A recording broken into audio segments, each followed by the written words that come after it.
প্রথমে পারিবারিকভাবে বিয়ে, পরে জায়গা ক্রয় করে সেমি পাকা বাড়ি, সেখানেই স্ত্রী, ভাই ও মা সহ বসবাস। 2 বছর হলে কৌশলের যৌতুক ও শ্বশুরবাড়ির লোকজনকে বিদেশে পাঠানোর কথা বলে টাকা আদায়। সর্বশেষ জমি ক্রয়ের জন্য এনজিও থেকে স্ত্রী বা শ্বশুরবাড়ির লোকজনকে দিয়ে ঋণ উত্তোলন করে পলায়ন। সম্প্রতি এমন একটি চক্রের মূল হোতা মিজানুর রহমানকে চট্টগ্রামের একটি রিসর্ট থেকে গ্রেপ্তার করেছে পুলিশ। তখন বেরিয়ে আসে আরও বিয়ের খবর। 12 নভেম্বর রাতে অভিযান চালিয়ে চট্টগ্রাম জেলার সীতাকুণ্ড থানার মাটিটা ইকো রিসর্ট থেকে তাকে গ্রেপ্তার করা হয়। এ ঘটনায় তার মা ও ভাই সাইফুল ইসলাম পলাতক রয়েছেন। এর আগে বিয়ের পর প্রতারণার শিকার হয়ে আশুলিয়া থানায় মামলা দায়ের করেন তার স্ত্রী বিপ্লবী বেগম। অভিযানের নেতৃত্ব দেন আশুলিয়া থানার উপপরিদর্শক অলোক কুমার দে। গল্পটা শুরু প্রায় 4 বছর আগের একটা গল্প। এক অদ্ভুত প্যাটার্নের একটা প্রতারণা, যেখানে প্রতারণা অংশগ্রহণ করেছে পুরা পরিবার। মিজানুরের মা, মিজানুরের ভাই, পুরা পরিবার একাত্তা হয়ে তার একটা প্রতারণায় অংশগ্রহণ করে। বিপ্লবী নামে একটা মেয়ের সাথে তার পরিচয় হয় প্রায় 4 বছর আগে, মানে 2019 সালের দিকে, 19 সালের শেষের দিকে পরিচয়। মেয়েটা একটা ব্যাংকে চাকরি করতো, আইএফআইসি ব্যাংকে। পারিবারিকভাবে পরবর্তীতে তাদের বিয়ে হয়। আশুলিয়া কেন্দ্রিক তারা জিরানিতে তারা জায়গা জমি কেনে এবং বাড়িঘর করে তাদের সুখে শান্তিতে সংসার শুরু হয়।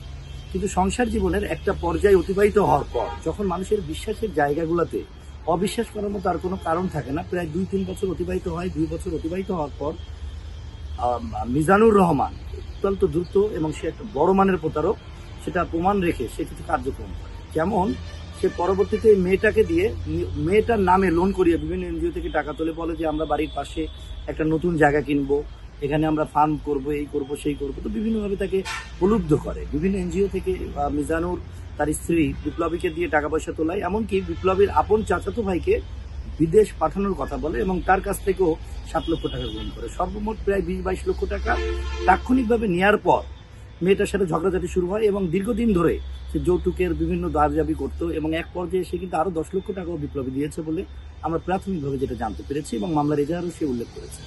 তো পরবর্তীতে এই সামগ্রিক ঘটনা নিয়ে আমরা তদন্ত কার্যক্রম শুরু করি এবং অদ্ভুত একটা ইন্টারেস্টিং বিষয়, যে গল্পটা আসলে একটু ভিন্নতা দিয়েছে এখানে, আমরা দেখতে পাই যে এই মেয়েটাকে তার বাপের বাড়িতে রেখে আসার পর মেয়েটা বা তার স্বামীর সাথে একটু ঝগড়াঝাটিতে যখন লিপ্ত হয়, পরবর্তীতে মেয়েটা বারবার বলে যে তুমি আমাকে নিয়ে যাও, তো নিয়ে যায় না।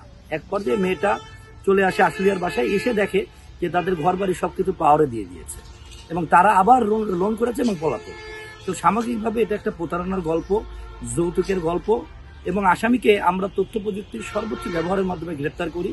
জানা যায় 2019 সালের জুন মাসের 30 তারিখে ইসলামী শরিয়া মতে মিজানুর রহমানের সাথে বিপ্লবী বেগম নামের এক নারীর বিয়ে হয়। বিয়ের প্রায় 2 বছর পর 2021 সালের জানুয়ারিতে আশুলিয়ার গোহাইলবাড়ির রণস্থল এলাকায় মোহাম্মদ সাইদুল খন্দকারের কাছ থেকে 2.5% জমি ক্রয় করে। সেখানে 6টি সেমি পাকা কক্ষ নির্মাণ করে মিজানুর রহমান, তার ভাই মোহাম্মদ সাইফুল ইসলাম সজল ও তার মা মোসাম্মদ ফরিদা বেগম সহ বসবাস শুরু করে। এরপর তাকে বিভিন্ন এনজিও থেকে স্ত্রীর নামে 13 লাখ টাকা ঋণ উত্তোলন করে দিতে বাধ্য করে মিজানুর।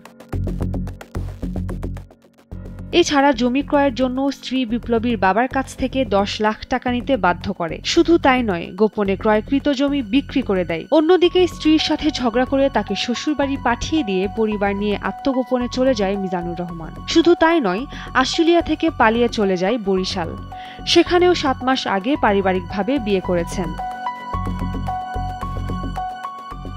এদিকে বরিশালে তার পরিচয় দেয় কুয়েত প্রবাসী।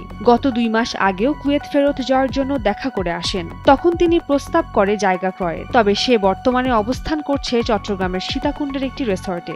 সেখানে একাধিক সম্পর্কেও জড়িয়েছেন তিনি। গত 5 বছর আগে আমার হাজবেন্ডের সাথে পরিচয় হয় এবং পারিবারিকভাবে আমাদের বিয়ে হয়। বিয়ের পরে আমরা দাম্পত্য জীবন অনেক ভালো কাটাইছিলাম। কিছুদিন পরে বিভিন্ন ধরনের সমস্যা দেখা দেয় এবং ওদের অর্থনৈতিক যে একটা লোভ, এটা প্রকাশ হয়। আমাকে মানে নির্যাতন, শারীরিক মানসিক দুইভাবে নির্যাতন করছে। আমাকে টোটালি আমার রিলেটিভদের থেকে আলাদা করে রাখছিল।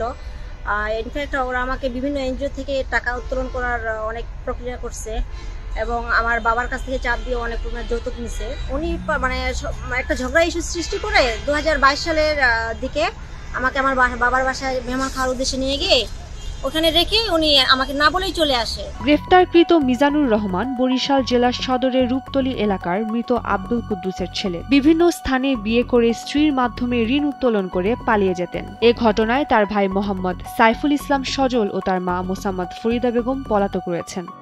উম্মে রুম্মান ক্রান্তি, ডেইলি সান।